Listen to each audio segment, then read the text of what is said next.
Good morning, folks. It's Wednesday, December 18th, and Mark Garang is sitting in the left chair again.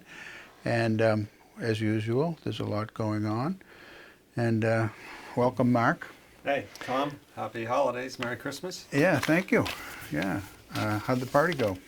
The staff party. Oh, it was good. We had a great time. We always good. Thanks. I couldn't make it. Family stuff happened. I guess I have number one. Okay, so we have the first question here from our producer, which we always start off with, and we haven't seen this or prepared for it. And so here goes. Chapter 4, paragraph 5 of the Senate Rules says, quote, I solemnly swear or affirm, as the case may be, that in all things appertaining to the trial of the impeachment of the person being impeached, now pending, I will do impartial justice according to the Constitution and laws, so help me God. Unquote. Question, do you think Mitch McConnell can administer an impartial Senate impeachment trial? If not, should he recuse himself? Good question. Go ahead. Well, there's no such thing as an impeachment that's not political.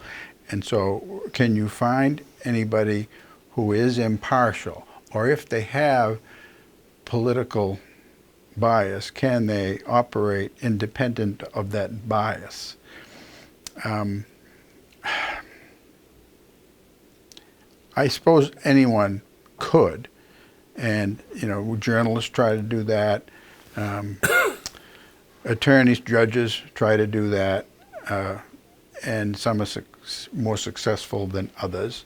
Mitch McConnell, he is a partisan, I think, as most exemplified by that Merrick Garland nomination that he held up for most of a year in the last year of the Obama administration, hoping that a Republican would get elected, which Trump did.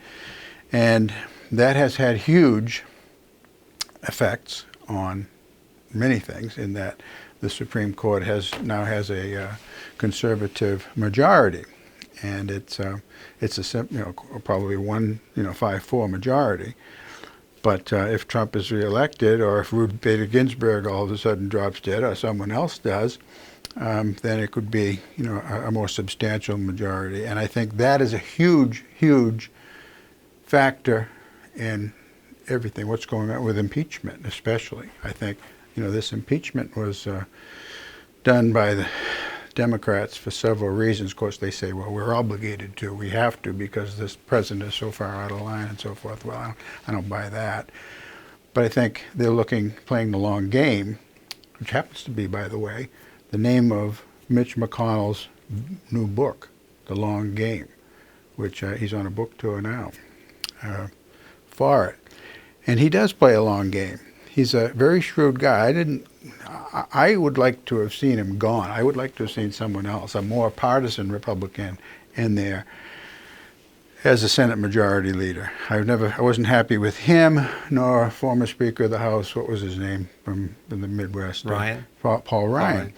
But now I have more respect for McConnell than I ever did, and what he's doing with federal judges is really having the most effect, I think, of Trump's first term. So that's a long answer. And I guess if I was to say yes or no, yeah, I think he can deliver an impartial Senate impeachment trial. But he's not delivering it. The Chief Justice of the Supreme Court presides. So McConnell just sets the rules, really. So. Yeah. I think there are always partisanship, of course. I think as just sort of a general observation, we're more partisan. We know that that it was Goldwater, Republican, who went to, and whoever else, Howard Baker, I think, went to Nixon and said, hey, the jig is up, and then Nixon resigned before he was impeached. And with the Clinton impeachment, I think in the House, there are a number of Democrats that voted for him to further the impeachment inquiry. And I think with the House this time, it's going to be total party lines. So I think from that point of view, it's more partisan. From both parties, You could make a argument that impeachment is going to be used more of a political weapon, and it really started with Bill Clinton. Um, you know, his dalliance with the intern, pales in my view compared to what Trump is being charged with foreign policy, meddling with foreign policy with an adversary for his own political gains. So I think, unfortunately, we're heading down that road, and the hypocrisy on both sides. Trying to be objective here, is incredible. And when you listen to Lindsey Graham now, who says that it's a Salem. I guess Trump says it's a Salem witch trial. I can't remember which one, and that he's going to not going to vote or consider anything in the Senate trial. And Lindsey Graham, when you play the tape when he was a younger guy with Clinton, it's unbelievable.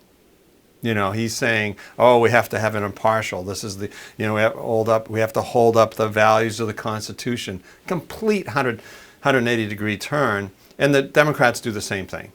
Yeah, the stuff of Pelosi and Schumer and Nadler Right. and all of them, did exactly what you described, Yeah. 20 years ago. So I don't know. Hopefully, we're not going to spend the whole show on discussing the impeachment. I mean, we're taping now. The impeachment vote's going to be tonight. So when people see this, the vote, yeah. the House vote. But I will say, and this will be the only thing I'll say about the impeachment, is that what really bothers me about this, and I think it's pretty clear that what Trump did, even Giuliani, like there's more stuff that comes out all the time, and Giuliani, pressuring Ambassador, Yovanovitch, and wanting her out because she was in the way of the Biden investigation. And you've got 17 high-ranking officials who have, through emails and conversations, believe what Trump did was abusing his power in the Ukraine. So you have all this stuff that's going on, and I think the Republicans could argue that it just wasn't that big a deal, and that would be a legitimate argument. But what really bothers me about this is the obstruction of justice, and the fact that in his letter or on TV, Trump has said they had zero. There was nothing that he did. I think he used the word zero wrongdoing in what he did in Ukraine. And the fact He said his letter was perfect. The column yeah, was no, perfect. but he said on the air just the other day, he said zero. I mean, he used the word zero. So he basically is not taking any responsibility for doing anything wrong. There was absolutely nothing wrong with it. And that to me is this alternative universe of facts. And so, fine, he could say that. I mean, Clinton admitted what he did, and he actually apologized. But the fact that Trump isn't admitting that there was anything inappropriate, and I think most Republicans would say it's not worth an impeachment, but it's inappropriate. And you're probably going to argue that there was nothing wrong, and that's reasonable. But it's the obstruction of justice that's a terrible thing in my view, because what he's doing is that if there was really nothing wrong, there are 17 high-ranking officials that say there was something wrong.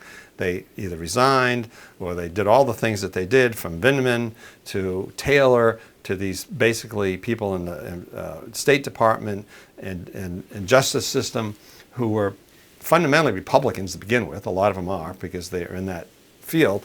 But the fact that he won't let Bolton testify, and he won't release any documents related to this, and that to me is really, really, really opening the door for further abuse for the next president, whether it's a Democrat or a Republican. If there was nothing wrong, all he has to do is send Bolton up to testify. He was the guy in the room, and Bolton would say there was nothing wrong, and he won't do it.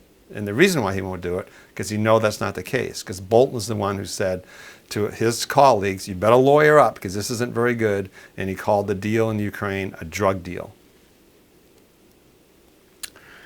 Well, I don't think that anything in that call rises to the level of an impeachable offense. And is it illegal? Is it abuse of power? Someone might be able to make a case that it was. However, if you read the transcript, which I have, and I think wasn't it the last show we did that the transcript was being released at that time, and only a few, a half hour of it, I think, Right. is, we heard, this partial printout that our producer gave us at the time. Well, since then, I have checked it out. Then I've watched some of the testimony, only a small fraction of it, watched summations of it from both leftists and from rightists, and each one that you mentioned, and I see that it's the original whistleblower, whose name some media outlets refuse to publish, but everyone knows who it is. I published it in a column, and We took it out. Oh, you did? Yeah. I didn't notice that. All right. Well, Eric Ciaramella, and he was a former CIA agent under. Yeah, but there are is still a 17. president. You always go back to the whistleblower, and you can spend time on that. I don't mean to interrupt, but there are 17 people who. Yes, have, you do. You do mean to interrupt. No, I know, but it's just, going back to the whistleblower is just one person who just said there's something wrong here. And then it turns out that he wasn't a witness to it, that his information was secondhand and thirdhand. And then the last time we were here, you talked about William Taylor, and you said, this is a guy, he has firsthand information. Well, he didn't, as it turned out. His was secondhand information as well, and so were most of those witnesses 17. that you have 17. cited 17 of them. were not there, except one, this Admiral Colonel Vindeman. Okay, Okay. he happened to be present. None of the rest of them were. Okay. All of them said that I heard this from somebody else, and I assume that this is it. And I don't think Vindeman, anybody but him, was firsthand. And Okay, so but this you're is arguing- this you're- is a case that is made. This is just another in a series of attempts to get rid of Donald Trump and to reverse the 2016 election. Democrats have been trying to do that from the beginning. That's the conspiracy theory, and you have to look at the facts. And this is the equivalent of this is that there's a murder in a house. There's a murder in a house, and there are 17 neighbors who heard the perpetrator, make threatening threats to the person who was killed, who saw emails related to that, and the defense says those 17 people, they weren't in the house. They were not in the house. It's all hearsay, even though there are 17 of them, and the circumstantial evidence looks at it, and these are all legitimate witnesses, people who are testifying, but they weren't in the house. And the prosecution says, okay, but there was someone in the house who witnessed it. And the defense says, oh, I'm sorry, we're not going to let that person testify. So that's the question. So you can talk about you can try to diminish every one of those 17 high-ranking officials, that's why I'm trying to interrupt, so we don't spend 20 minutes going through every single one of them and why they're somehow against Trump, which has nothing to do with the politics of someone saying, we want to get rid of Trump politically, to why doesn't the White House allow John Bolton or Pompeo to testify and clear it up? It's as simple as that. It really is, Tom. And the fact that you can't see that, it just makes so little sense. He completely cooperated with the Mueller investigation, which took almost 2 years. And he let everybody testify. It was long, for hours and hours and hours. And what happened? Nothing. There was nothing. I know you still insist that there was something there, but there clearly wasn't. But this wasn't about the anything Biden. there. This wasn't about the Biden thing. There was no So what? I'm just asking withholding you. of aid. He gave more aid to the Ukraine than the Obama administration gave. They gave next to nothing. They didn't give what the Ukrainians had asked for, which were anti-tank weapons. Trump did. Also, Biden threatened to withhold this aid when he was vice president, and he's on tape doing it. But it's not. But And Trump actually did give the aid.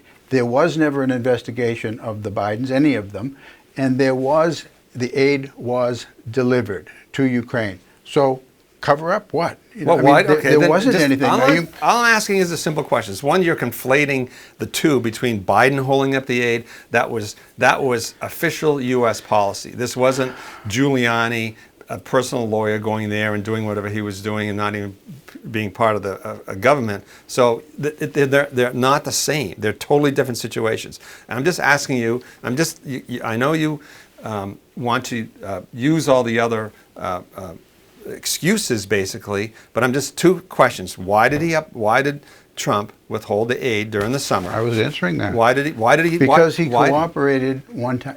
Because he sees the Democrats trying to take him out ever since he got elected, even before he was inaugurated, and certainly since he was inaugurated. He cooperated fully with that first one, Mueller. He said, "Where did that get me? I'm going to stonewall now for this one." And I don't even recognize the legitimacy of the process that the House used, especially done by Adam Schiff and Nancy Pelosi. If you read the letter that he sent to Nancy Pelosi, it's a long letter, and I listened to much of it on the way in here because Trump's letter? Trump sent a letter know, to it's Nancy embarrassing. Pelosi. It's It's embarrassing. brilliant. It's Brilliant. absolutely You call that brilliant? Have you read it? Yeah, I skimmed it. I think it's brilliant. I agree. Well, I didn't hear the first part. Hugh Hewitt read it out aloud on his program as I was and listened to it on the way in here. It was brilliant. And by the way, Mitch McConnell is his guest beginning at third hour, 11 o'clock. Why did Trump? I guess I just asked two basic questions. Why did Trump withhold the aid that was congressionally approved for those 3 months until he only released it when a whistleblower came forward? And two is why don't they just let John Bolton? John Bolton said I would do it. I'm going to default to the courts to make me testify. But why doesn't Trump just say clear it all up? It's had to be the politically I just most. answered your question. You don't accept my answer. Right. Okay. You're saying because he was tired of testifying in the Mueller investigation. It's never going to stop. Okay, And so the what- Democrats okay. have said, even if we are in the House, Right. if the Senate, acquits him, we're going to keep at it. So we're you going to think- keep impeaching. And if he No, gets no, no, no. reelected, we're going to That's- keep impeaching. That's what they do. No. That they are the ones in the way of. They're standing in the way, trying to undo the 2016 election. That is what they're No, doing. it isn't. You think it's a conspiracy theory, and what the FBI has done, these officials that you point to, what was the woman's name that was Yovanovitch? Yovanovitch. There was a journalist went to interview a prosecutor in the Ukraine, who Yovanovitch quoted. He said she lied all during her testimony to Schiff's committee. She lied. He completely contradicted what she said. What happened to your theory about the? Speaking of which, what about the report that came out about you told me last time there was going to be all these subpoenas come out about the the Obama administration spying on Trump, and sure enough, the report came out nothing. No political Nothing. overtones. No, Nothing. No, it was the Pfizer. They did things incorrectly for sure, but there was no. The Inspector General said there was no political overtones. There was no political motivation. He said there was no documentary or testimonial Yeah, proof of that. He also said it's unclear what their motivations were. This is a direct quote from Horowitz. Senator Graham asked him, if you don't have a legal foundation he said, it's unclear what the motivations were. This is Horowitz, direct quote. It's either gross negligence or intentionality. And I said, I don't have either documentary or testimonial evidence to prove that it was one Right, so it didn't or happen. the other. it didn't happen. It didn't happen. There was, he did, I don't think you listened to what but how come? Horowitz Okay, said. then if that's he what you're said, it could be intentionality to lie. I did not have documentary or I don't hear that. testimonial evidence Right, there was nothing to prove one so or the other. if you think that's evidence that it was true, then how can you also say that there was nothing in the Mueller report? Because the Mueller report said that what we couldn't do, we could prosecute him if he wasn't president, and but then there's nothing with the Mueller report. But even though there's no evidence here, you're saying that there is. So you have to apply the same standard. He prefaced his report by saying that we could not see that there was unjust predication for that. I think that was the word he used to justify the Mueller investigation and the original FBI investigation that began in the summer of 2016 while the campaign was going on. Crossfire Hurricane. He looked into that as well. The origins of this. He also said he found 17 errors and omissions Now, if you want to talk about a euphemism, No, errors no, and omissions. I think they screwed up were- totally on the FISA request. They and were okay, and they're looking into it. They are, but Like, that's different. Oh, we forgot something. No, Or, they didn't forget things. They lied. They fudged evidence. Horowitz was limited to current members of the Justice Department and the FBI to interview. He couldn't subpoena anyone, like he couldn't subpoena James Comey, for example, because he's no longer in the FBI. He could only talk to present James- government employees. but James- But Durham can and is. And Durham's investigation, he has grand jury authority. He can force people to testify. He can force people to turn over documents. It's more the And that Republican is coming. conspiracy. It's more the Republicans' Okay. conspiracy theories. Okay. All right, so can we move on from unless you want to keep talking about the Trump impeachment? I'll have one final statement if you limit yours to one final statement, a general statement. I'm not going to say what I'm going to. I mean, go ahead and No, say go a ahead. I'm statement. just saying I how will much respond time to do you it want if to I spend feel on like it? How much responding time do to you it. want to spend on it? Whatever it takes. Yeah, well, we're not going to convince each other. I just think it's very dangerous. I think Bill Clinton testified in person. Hillary Clinton, remember the Benghazi thing? I mean, right? I mean, Bill Clinton testified in person. He was on tape. That's what got him in trouble is when he lied about the Depositions, yes. Depositions. Yes. So Hillary Clinton, the Republicans had, 15 hearings about Benghazi?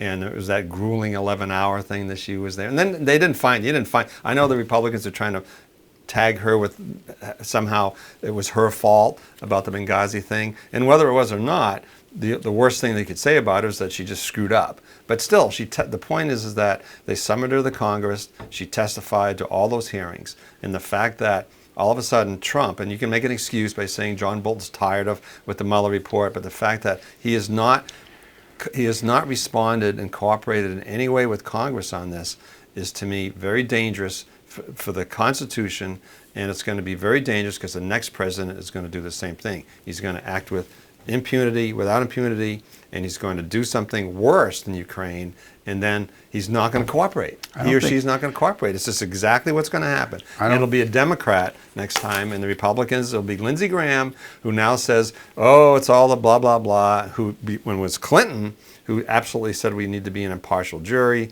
we need to investigate fully, we need to have Bill Clinton testify. The roles were reversed again, and I think it's a very dangerous thing for the Constitution. I think it pales by comparison to what happened under the Obama presidency in spying on a candidate from the opposing party and trying to sabotage his election, and then later trying to sabotage his presidency.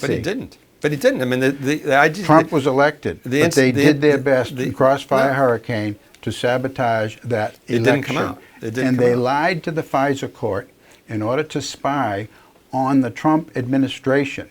Admiral Rogers went to Donald Trump in November of 2016, a week or two after he won, and he was told, you better get out of the Trump Tower and he was a Democrat, he worked for the Obama administration. You better get out of the Trump Tower because it's wiretapped. Do you remember that? That came up, and you were ridiculing Trump for saying, I'm being wiretapped, Obama's wiretapped.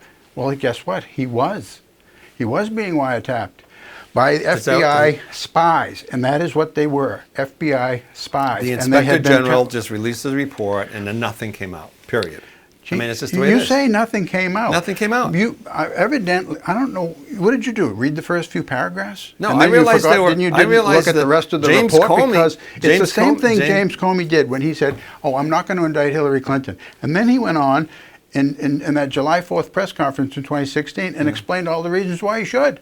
Well, that's exactly what Horowitz did. He said, "I couldn't find anything that." There you go. You couldn't find anything. I know he said that. But then the rest of the report were the things that he found, That and they did- and he was they- absolutely wrong. but And they when were Barr came out, wrong. and Barr said, I don't agree with that statement. I don't know how he can come up with that. And so did Durham, who's doing the investigation. Well, The first time we Barr, heard from Durham, as and he we said, know, I don't agree with that either. And Barr so- is just a shill for the president. We know that. Oh, is he? Yeah, he is. Oh, I see. Okay. We know that. I mean, he is. So, okay. So can we Unlike move on? Eric Holder, who was so impartial, right? I'm the president's wingman, he said. And you think Barr isn't?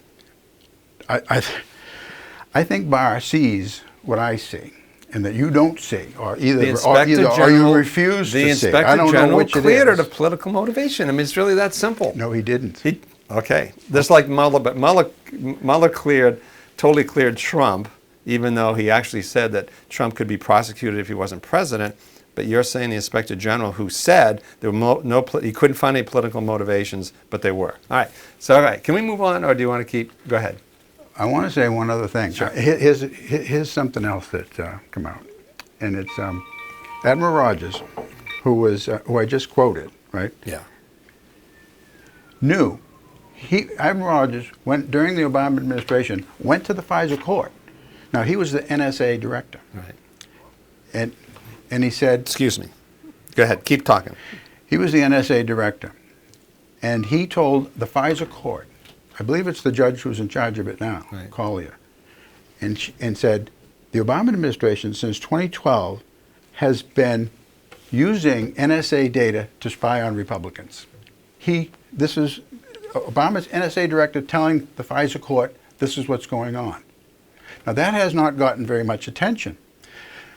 I believe that Brennan and Comey cooked up this whole crossfire hurricane in order to cover and say, here's how we got this information that they'd already gotten from using NSA data. Yeah, go ahead. I'm sorry. I'm going to turn this off. So they, Sorry. Okay. so that's been going on for a long time. These are all the things you believe. I These- understand that. I understand you believe these I things. have evidence. Do you think Admiral Rogers is lying about this? Why would he do it?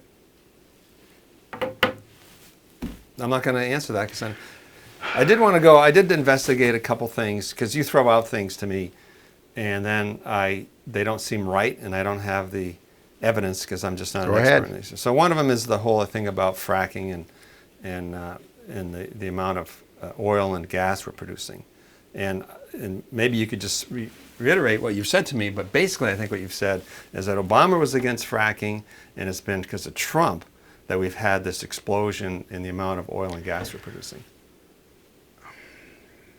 I would say that Obama was against fracking, yes, and that his administration was. I can't quote him exactly, but people in his EPA were working to try and restrict fracking, and that they were using the power of his administration to do so. They weren't successful at doing that, but that was their intent. And so fracking continued under the Obama administration, and more oil and more natural gas was produced out of Pennsylvania, out of Texas, out of North Dakota, that now flooded the market to the point where the United States is now a net exporter of oil So and you've natural changed gas. your tune then, because I haven't changed my tune. No, I asked you. Now I I asked you also one said that Obama restricted drilling in offshore drilling and other places in U.S. public lands, which Trump has now relaxed. Right. So I So think those were my claims. Okay, but I asked you in the context of what are the accomplishments, and you said basically one of them is that we have this incredible production of oil and gas because of Trump. Is that fair to say? I mean, that's what you said. I mean, that's kind of. Trump does his best to give free rein to the oil and gas industry, whereas Obama tried to restrict their activities. That's what I said. Okay, so I have a chart, and I think this could be the first chart on this show. So this is, if you can see this chart. So on this axis is the amount of barrels per day that we produce, and this axis is a timeline. So this is Obama in 2008. I have a big O here. At that time, we produced 5 million gallons, 5 million barrels a day. Now, this is 2020, and this is 13. So now, up here, we're going to produce 13 million barrels a day. Uh-huh. The point is that from Obama, when he started, when he was elected, the line goes exactly, pretty much a straight line up. The point being that if you're crediting with Trump with all this production that we're doing, then you must credit Obama because it really, as a percentage, we increased at a much higher rate than under Trump. Trump is a friend of the oil and gas industry. Obama was not. Obama was talking about global warming, and he was talking about how he was going to lower.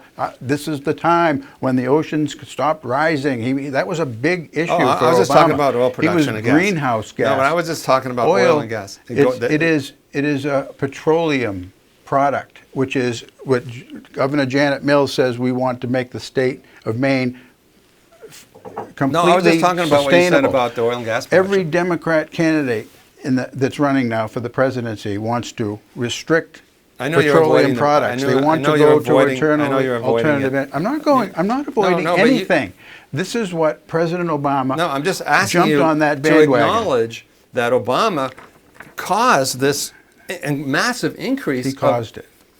Apparently, because if Trump caused this, then Obama must have done this, right? That is done by petroleum producers who invented a new technology called fracking, and that's what happened. And it happened despite Democrat efforts to restrict it. I see. Okay. They were and I said that they were unsuccessful at restricting it. You didn't say that. You said that I just did. You were giving credit to Trump for this increase of oil and gas production. I was giving credit to Trump for reducing restrictions on petroleum exploration, and drilling. Okay, so let me. So if you're going to restate what you said, I would say what Obama did, and I know you don't apparently, and even though you're involved with environmental issues in Lovell, apparently in general you don't care about it. But a lot of those fracking. Oh, I don't, huh? Well, a lot of the fracking. I don't care about environmental issues. I just want to pollute. That's a typical Democrat trope against Republicans. It's all we want to do is pollute things so we can make money, right? That's the trope. Well, I don't buy it. Well, what the Obama administration did was regulate the wildcatters, because fracking does, as a byproduct, produce an incredible amount of wastewater. In addition to the methane, which I realize you don't believe in climate change, but in addition to that, but I think you do believe in polluted wastewater.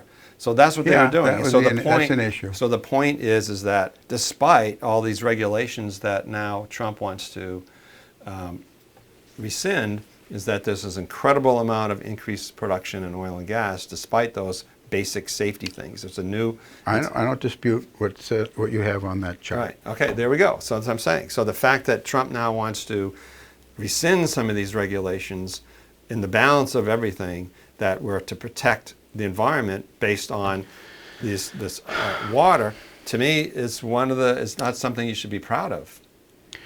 Well. Because the oil and gas production, as you say, because of the technology, which is getting better and better all the time, that we're going to have more of an increase. There's more oil now accessible in the world than ever was before. So why not at least control the worst offenders? Because it's not the Exxons and the big companies, it's the wildcatters who are just taking advantage of lax regulations. I would like to see the wastewater. I'd like to see regulations to prevent wastewater from polluting groundwater, which is essentially what we're dealing with. Right, Not stopping fracking because it produces wastewater, which is what Democrat policies were. Well, they weren't, obviously, because that's not what happened. That's the point I'm trying to make. They were trying to. Oh, trying to. Okay, they were unable to implement what they were trying to do. Okay, fine, they were trying, but that's some, Yes. Speaking of which, 11 years ago last Friday, Al Gore said that the North Pole would be ice-free within 5 years. Right. Well, it's not. No, it's not even diminished. Oh, it is. It's totally diminished. Oh, all right. I mean, we know that. We know we don't know that. Okay, I'll go. We don't know that there's less ice in the Arctic than there is now. But we're talking about. We don't. There is at times, depending on when you want to photograph it and measure it, and then all of a sudden it expands again. Why is our military preparing to have an ice-free Arctic? Because it could happen. No, could happen. But why they didn't do it 50 years ago? Why are they doing it now? Because it's going to be the trend is now. You always bring up Al Gore. He said 5 years. 5 years is nothing. We know that the trend, I mean, we can argue about climate. I mean, this is another one of those factual things again, but there's no question. November was the second warmest globally, second warmest November in history. and it's so the if the Earth is warming, you can deny that it's human caused, but it's true, and the Arctic is melting, and the glaciers are melting, and all that stuff is happening, and the temperatures are rising in the ocean. We know that the Gulf of Maine is rising. That's getting full of green crabs that couldn't live there before, but they can take warmer. They live in warmer temperatures. So, I mean, it's really you can't. If you go back dispute 1,000 years ago, it was even warmer than it is now. Okay, that didn't 10,000. make it into Michael Mann's 1,000 years ago when Vikings came over to North America. There's documentary evidence from their accounts of what they wrote, written in sagas preserved in Iceland, what they saw. And the level of the ocean was higher then when they explored the North American coast, North American coast. So that... But you don't believe there's more CO2 in the atmosphere than at any time. The last time there was as much since 2 million years ago. I mean, they can take. I don't know. I can't answer that those are the question. facts. I mean, they take core samples. I mean, it's not even worth arguing if you just don't. So you don't believe it. So you don't Greta believe the Earth Thunberg is warming. Is the latest one. How dare you? She wants to line us up. Greta Thunberg. She's the latest poster child for your side. Right. And she testifies before the UN and travels around the world, and 16-year-old Swedish girl and so forth. And you don't like her? Well, I think she's being used. I think. Of course, because she's not.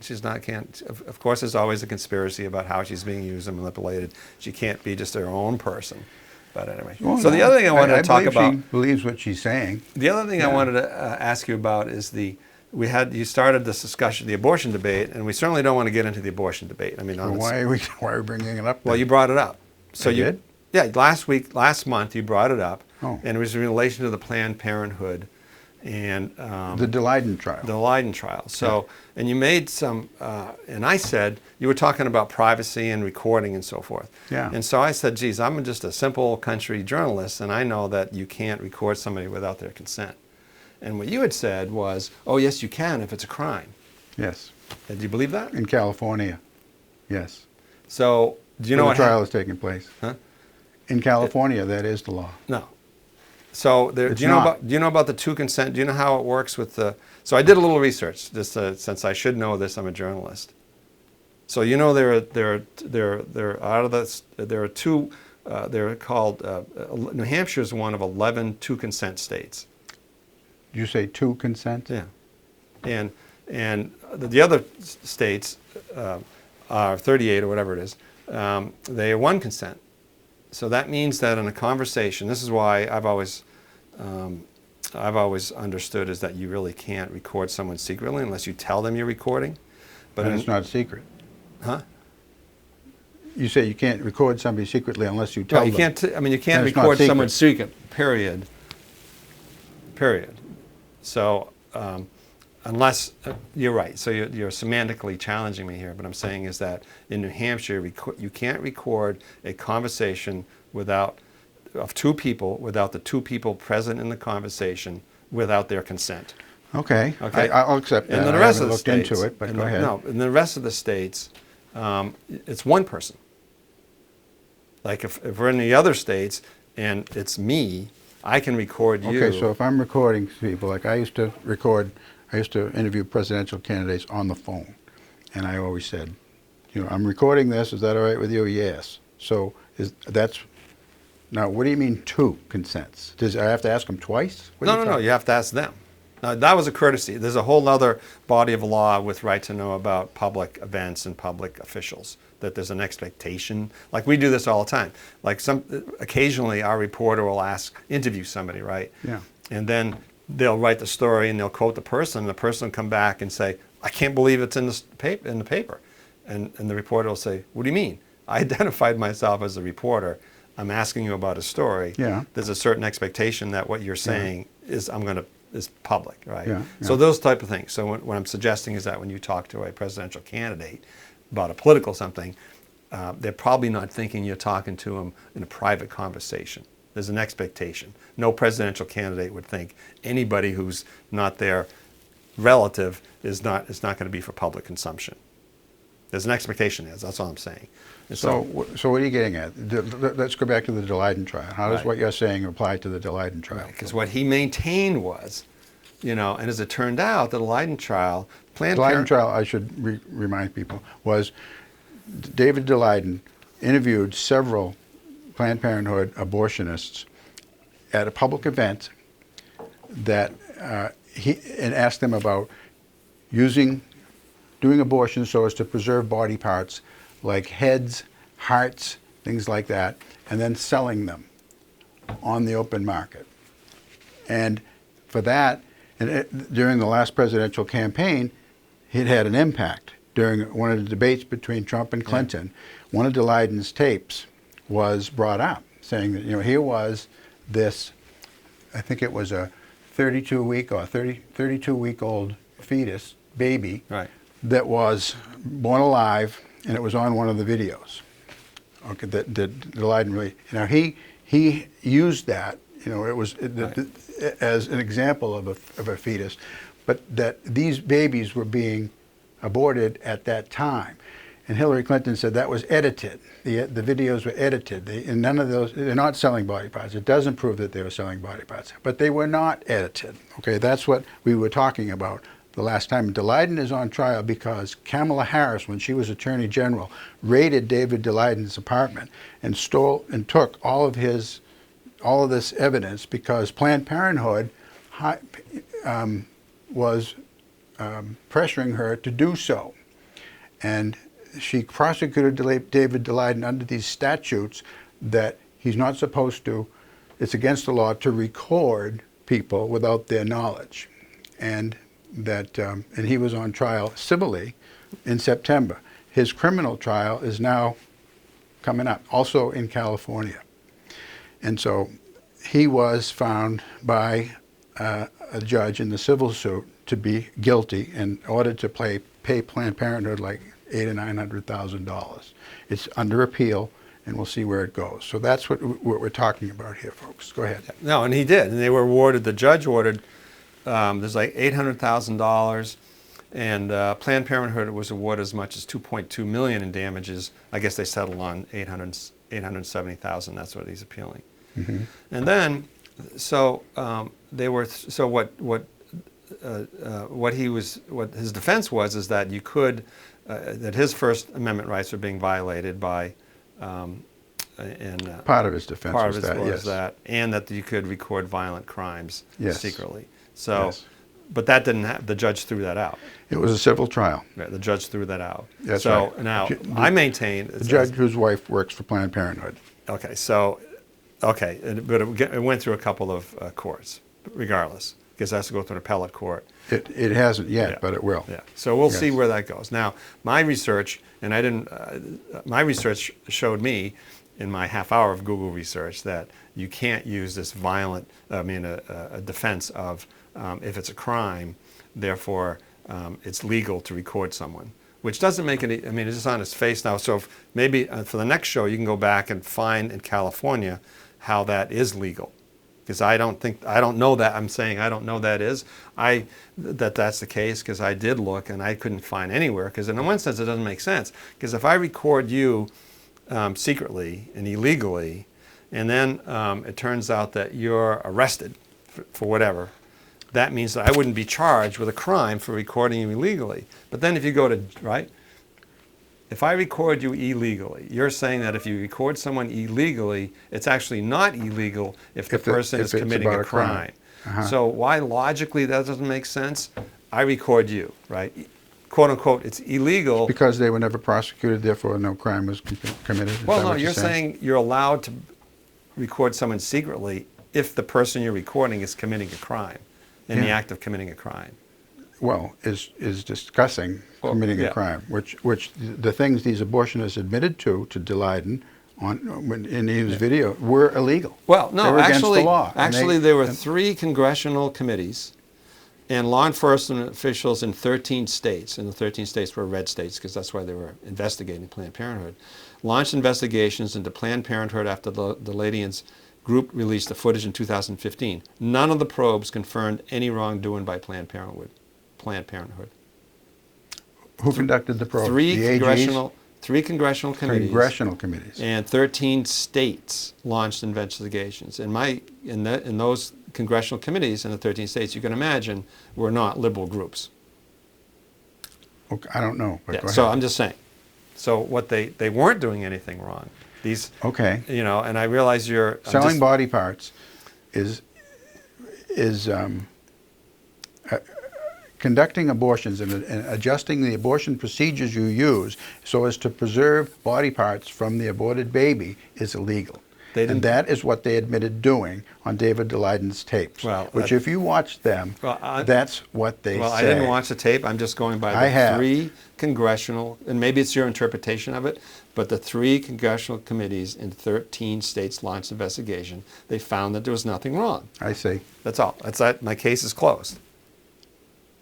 Well, I'm not surprised that that's what happened. Planned Parenthood is an extremely powerful organization, and they are able to put maximum pressure on government entities to do or not do various things, and they have pretty good control of federal judges. Whenever a referendum passes in any state restricting abortion in any way, Planned Parenthood is right on it. so you're Federal saying judges right on so it. Put a you're- stay. So you're saying these and 3 that's congressional happened. committees in the 13 states were... I don't know who those committees were. I'd have to look. Okay, I will look for next time. But I'm just saying is that the 3 congressional committees in the 13 states were not liberals investigating Planned Parenthood.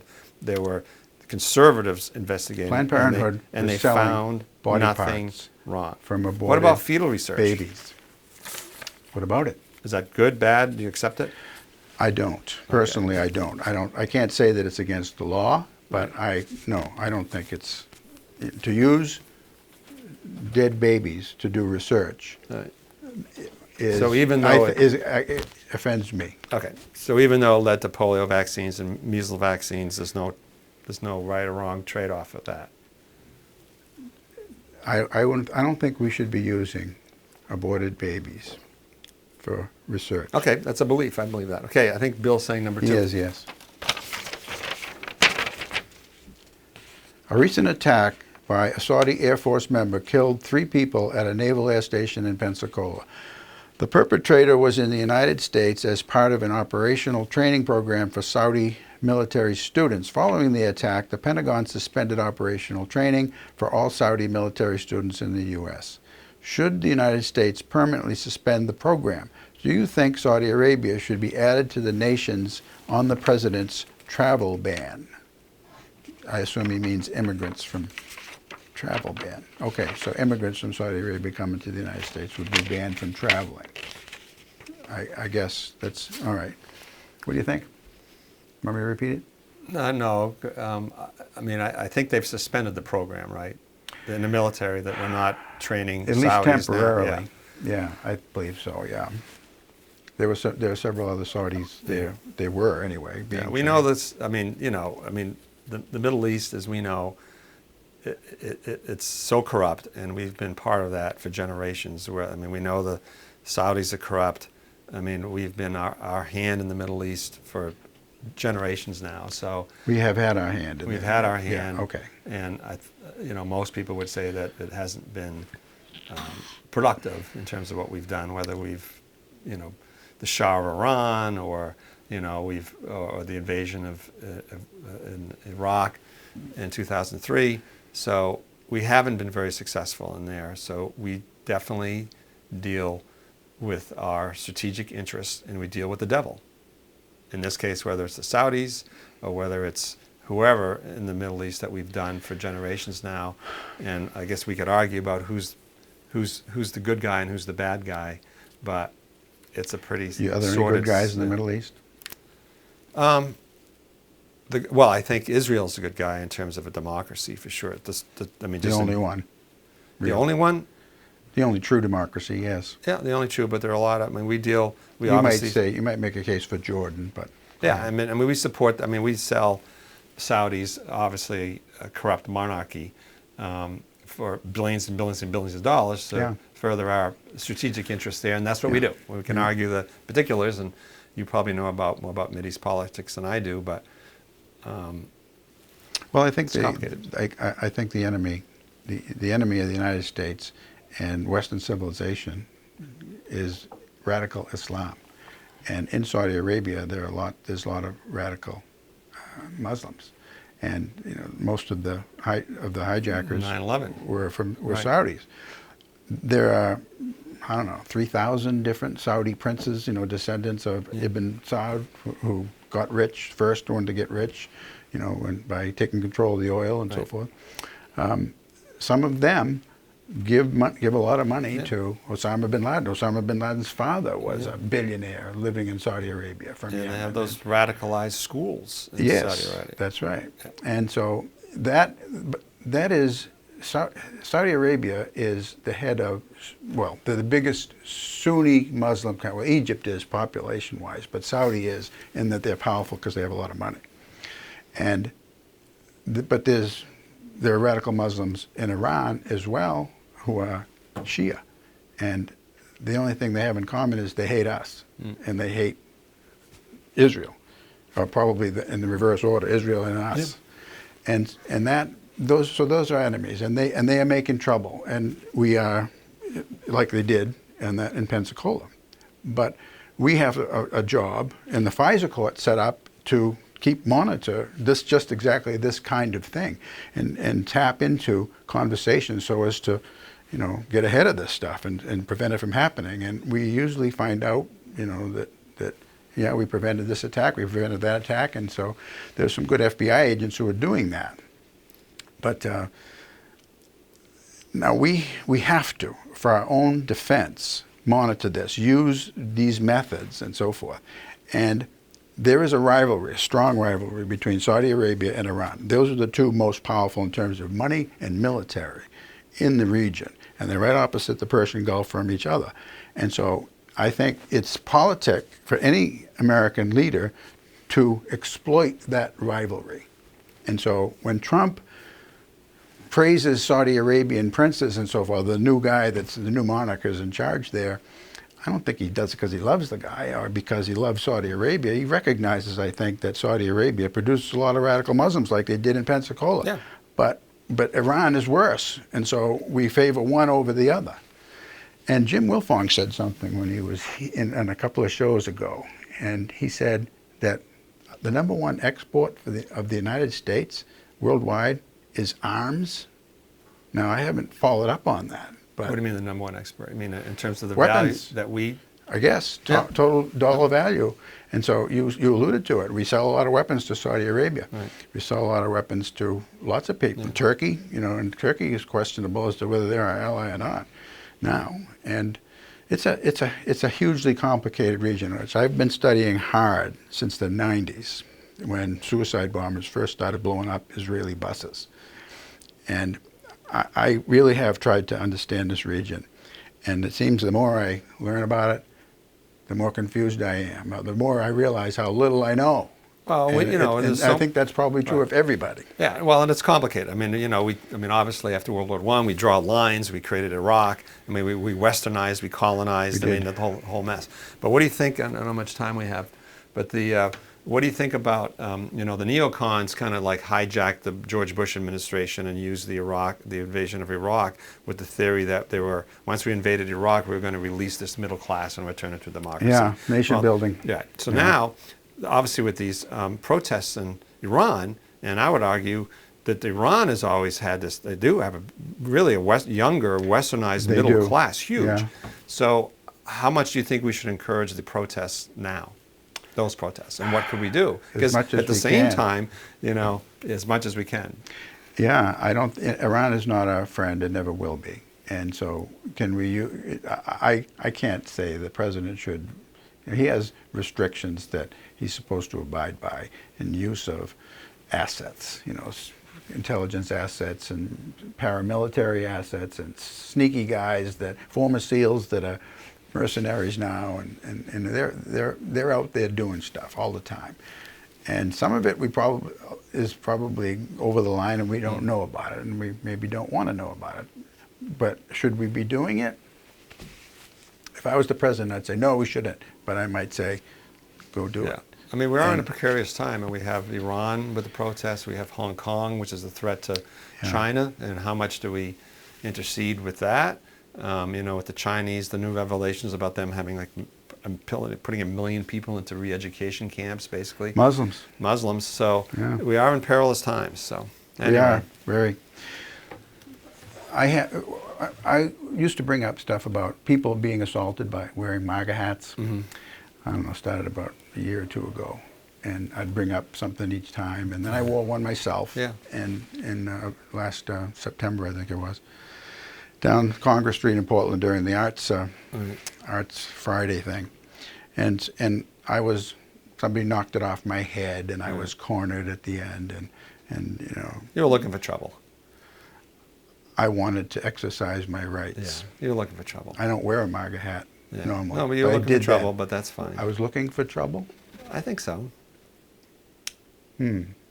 I wouldn't characterize what I did as that. I was trying to show You're trying to make a that point. the left is intolerant. Oh, okay. Okay. So That was my point. All right.